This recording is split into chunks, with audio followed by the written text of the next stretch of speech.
This is the new iPad Pro. It looks pretty similar to other iPads, but there's actually a lot changed here. In the box, you have the usual suspects. You have the iPad, lightning cable, charging brick, and the documentation. But onto the iPad itself, initially, like I said, it looks very similar to the previous iPad Pro, but the big change here is the screen. Now it is 10.5 inches instead of 9.7 inches. But the bezels are smaller, so you get 20% more screen in a space not too much bigger than the 9.7-inch iPad Pro. But the screen is not only bigger, it's also brighter at 600 nits and has a wider P3 color gamut, it's less reflective, and it runs at a 120Hz refresh rate with something Apple calls Pro Motion.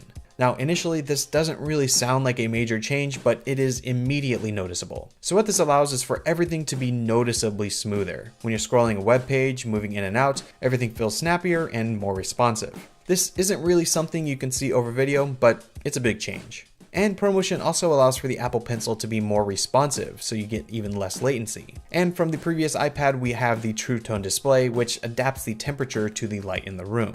Now, aside from the display, you still have the 4-speaker arrangement, the smart connector on the side, and on the back you have the iPhone 7's 12-megapixel camera system with optical image stabilization.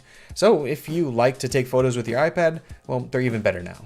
Also, on the front, you have a 7-megapixel front-facing camera from the iPhone 7, so again, better quality. And the home button is still a button, but it has the latest version of Touch ID, so it's fast. On the inside, there's the new Apple A10X Fusion 6-core processor. The previous iPad Pro was definitely no slouch, but this will be even faster, around 30% faster and 40% faster graphics. And from using it, it's definitely snappy. Luckily though, battery life should still be around the same 10-hour mark that we're used to with iPads. Most importantly with this new iPad though is something that's not even here, and that's iOS 11. It won't be out until the fall, but it's a dramatic update for the iPad that will give you a much more desktop-like experience, with features for multitasking, a new Files app, and better Apple Pencil support. For now though, this new iPad Pro is running iOS 10, but be sure to check out our hands-on of iOS 11 on the iPad in the description down below. But that is the new, bigger iPad Pro. You can get it now starting at $649 for 64 gigabytes, and it goes all the way up to 512 gigabytes and comes in the usual colors space gray, silver, gold, and rose gold.